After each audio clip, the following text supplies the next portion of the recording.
जन जागृति साक्षरता अभियान में आपका स्वागत है। पिछले सेशन में हमने देखा किस प्रकार हमने चेक कंस्ट्रेंट का प्रयोग कर सकते हैं, उसकी जानकारी ली माइस्क्ल में। हालांकि चेक कंस्ट्रेंट को प्रैक्टिकली इंप्लीमेंट नहीं किया जा सकता, लेकिन कॉन्सेप्ट जो है वो हमने पिछले सेशन में क्लियर किया है। इस सेशन में अगले कंस्ट्रेंट जो कि डिफ़ॉल्ट कंस्ट्रेंट है उसकी जानकारी लेंगे और देखेंगे डिफ़ॉल्ट कंस्ट्रेंट को किस प्रकार से हम प्रयोग कर सकते हैं प्रैक्टिकली।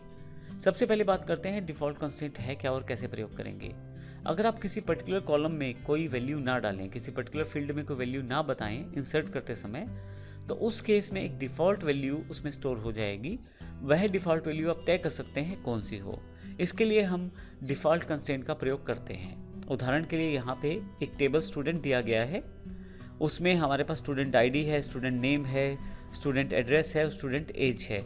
अब यहाँ पे जो स्टूडेंट एड्रेस है उसमें यदि आप ध्यान दें तो यहाँ पे लास्ट में अम्बाला दिया गया है और इसको जो दिया गया है डिफ़ॉल्ट कीवर्ड के साथ स्पेसिफाई किया गया है।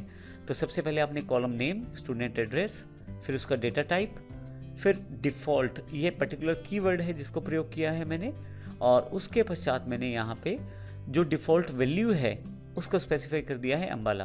अब किसी कारण से जब मैं स्टूडेंट टेबल में एंट्री कर रहा हूँ और मैं यहाँ पे एड्रेस डिफाइन नहीं करता तो डिफ़ॉल्ट रूप में वहाँ पे अम्बाला स्टोर किया जाएगा।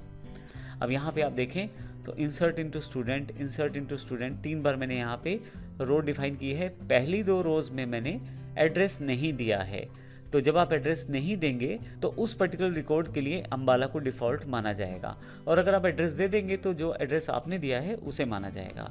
तो ये रिक्वायरमेंट हमें काफ़ी बार रहती है अपने बिजनेस में वर्कआउट करते समय, अपने डेटा को एंटर करते समय।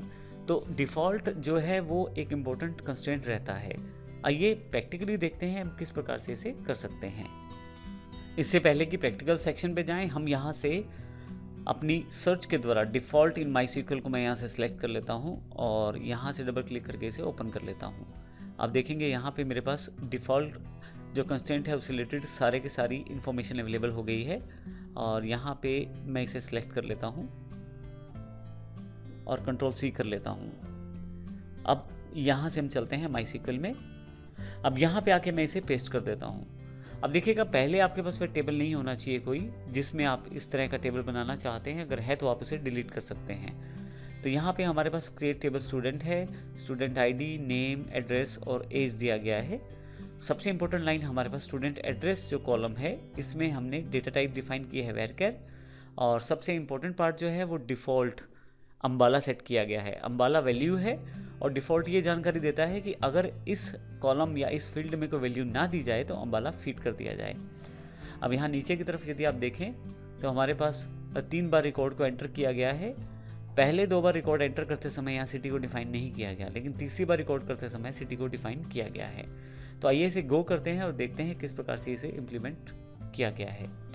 मेरी सारी क्वेरी सक्सेसफुल हो गई हैं। अब मैं यहाँ से कॉलेज डेटाबेस को क्लिक कर लेता हूँ। यहाँ स्टूडेंट टेबल मेरे पास बन चुका है। सबसे पहले ब्राउज करके देखता हूँ।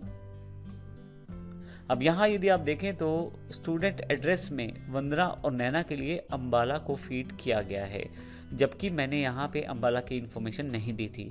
इसी तरह से यहाँ पे नीचे की तरफ भी अम्बाला को स्पेसिफाई किया गया है। ये इन्फॉर्मेशन मैंने क्वेरी को सबमिट करते समय ही दे दी थी, परंतु ये 2 इन्फॉर्मेशन मैंने क्वेरी को सबमिट करते समय नहीं दिया था और डिफ़ॉल्ट लगा होने के कारण इसे फीड कर दिया गया है। तो इस प्रकार से हम डिफ़ॉल्ट का प्रयोग कर सकते हैं प्रैक्टिकली, और अपनी किसी भी कॉलम को एक डिफ़ॉल्ट वैल्यू प्रोवाइड कर सकते हैं जिससे एंटर करना हमारे लिए डेटा बड़ा आसान हो जाता है।